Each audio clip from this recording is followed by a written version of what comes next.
नमस्कार, आदाब, सत श्री अकाल। स्वागत है आपका हमारे KKC न्यूज 24 चैनल में। मैं हूं आपके साथ मोबिना महक। आइए रुक करते हैं आज की हल्द्वानी की खबर की ओर।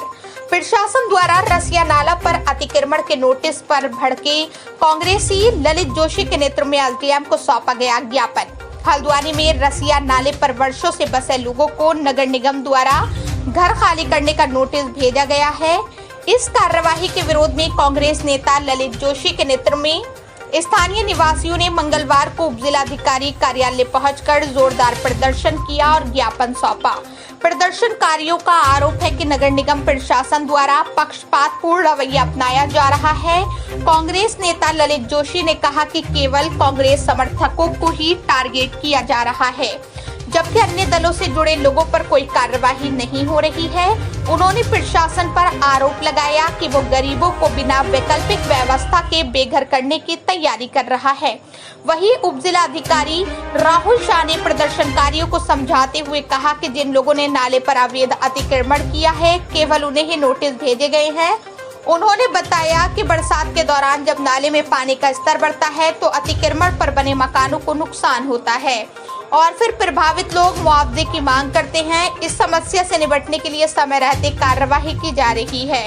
इधर SDM राहुल शाह ने स्पष्ट किया कि अब तक 400 से अधिक लोगों को नोटिस जारी किए जा चुके हैं और प्रशासन की कार्यवाही किसी भी राजनीतिक दल के विरुद्ध नहीं बल्कि सार्वजनिक सुरक्षा और नगर नियोजन के तहत की जा रही है।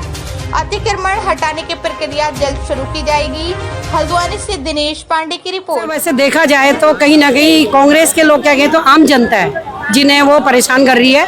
और अभी इधर जायका ही होटल आप ले लीजिए नैनीताल रोड में, बाकी सारे बिल्डिंगें टूटी क्योंकि जायका होटल जो है वो भाजपा नेता का है, वो तो वहाँ टूटने का कोई नाम नहीं हुआ। और इसी तरह ये रसिया नाला हमारा चंबल पुल से आता है और काफ़ी चौड़ा रास्ता है, तो उधर कई बड़े बड़े व्यापारी जो भाजपा से लिपते हैं, भाजपा सरकार से लिपते हैं, उनकी बिल्डिंग है, उन्हें कहीं नहीं तोड़ा गया। ये गरीब बेचारे हैं जिनके इंदिरा आवास से हम लोगों ने मकान बनाया है, किसी ने मेहनत मजदूरी करके अपने मकान बनाए और आज इन्हें उसमें मतलब परेशान करने की मकसद से इन्हें नोटिस दिया गया है। और जबकि उनके पहचान पत्र यही भाजपा सरकार ने बनाए और उसके बाद इनके राशन कार्ड बनाए।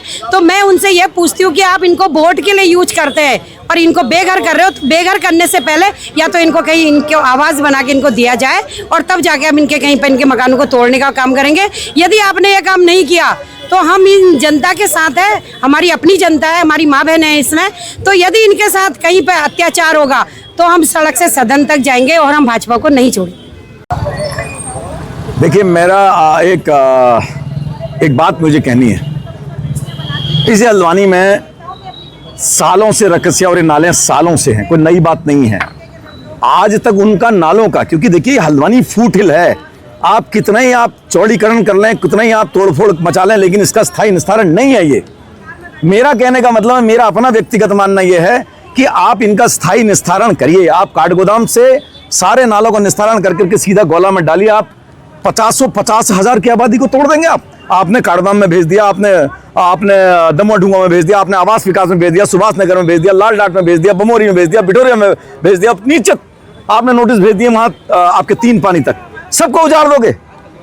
अरे किसी को छत दे नहीं सकते तो उजाड़ने का अधिकार तुम पर नहीं है, पहली बात। दूसरी बात मेरा कहना ये, देखो एशियन डेवलपमेंट बैंक में बहुत पैसा है, जमरानी बात केंद्र सरकार का पैसा आ रहा है, पता नहीं आ रहा नहीं आ रहा है मुझे नहीं पता, लेकिन ढोल तो उसका बहुत पीटा जा रहा है। अरे जमरानी बात में डाल दो ना इस प्रोजेक्ट को भी, वहां से निस्तारण करवा दो इसका, सारे नालों का।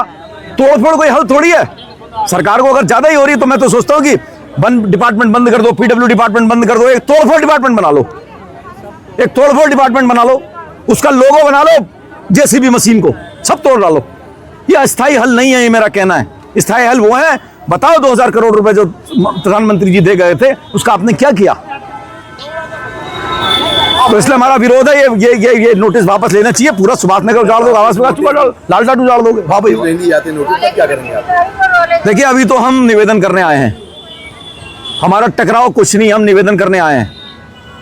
टकराव की भाषा अलग होती है, हम निवेदन करने आए हैं और हल भी बता रहे हैं कि आप निस्तारण करिए काठगोदाम से ही, हल भी बता रहे हैं। और उसके बाद नहीं होगा तो कालांतर में जैसी परिस्थितियां बनेंगी हम तो अपनी जनता के साथ रहेंगे किसी भी परिस्थिति में। इसमें एक संयुक्त समिति बनाई गई थी पिछले वर्ष जिलाधिकारी महोदय के द्वारा, जब आपदा आई थी और देवखड़ी नाले में जनहानि भी हुई थी। कई नालों में कई अत्यधिक परिवारों के घरों में मलबा भी भर गया था। कई एक घर भी पूर्णतः क्षतिग्रस्त भी हुए थे। काफ़ी संख्या में सैकड़ों लोगों को अन्य स्थानों पर अस्थायी शिविर के माध्यम से रखा भी गया था। हर साल वर्षा की अवधि में ये संभावना बनी रहती है कि अत्यधिक नाले के प्रवाह होने की दशा में जनहानि और आपकी भवन हानि की संभावना बनी रहती है। उसी के दृष्टिगत सभी नालों का डिटेल सर्वे करवाया गया, ड्रोन वीडियोग्राफी करवाई गई, राजस्व रिकॉर्ड में चेक किया गया और ये पाया गया कि कई व्यक्तियों के द्वारा देवखड़ी नाले में, रक्सिया नाले में जो उसकी रिकॉर्डेड चौड़ाई है, जो उसकी नक्शे में चौड़ाई है, उस चौड़ाई को कम करते हुए उसको संकुचित कर दिया गया है और कई लोगों ने वहाँ पर निर्माण करके उसको अवरोध कर दिया गया है। उस अवरोध की वजह से अत्यधिक वर्षा की स्थिति में पानी दाएं बाएं अन्य आवासीय भवनों में घुसता है और आपका हानि पहुंचाता है। उसी के सबको नोटिस दिए गए, जिनको चिन्हित किया गया उनको नोटिस दिया गया कि अपने नाले के ऊपर से अतिक्रमण स्वयं हटा दें। की चौड़ाई अलग अलग स्थानों पर अलग है। रिकॉर्ड के हिसाब से कई स्थानों पे 20 मीटर तक की चौड़ाई भी है, कई जगह 8 से 10 मीटर की चौड़ाई भी है और कई जगह आपका 5 से 6 मीटर की भी चौड़ाई है। जो आपका हेड है, जो आपका ऊपर का एरिया है, वहाँ पे कम है, कई नीचे वाले स्थानों पे ज़्यादा है। 286 अतिक्रमण हमारे रक्सिया नाले में चिन्हित किए गए हैं और करीबन 206 के करीबन अतिक्रमण हमारे देवखड़ी नाले में चिन्हित किए गए हैं।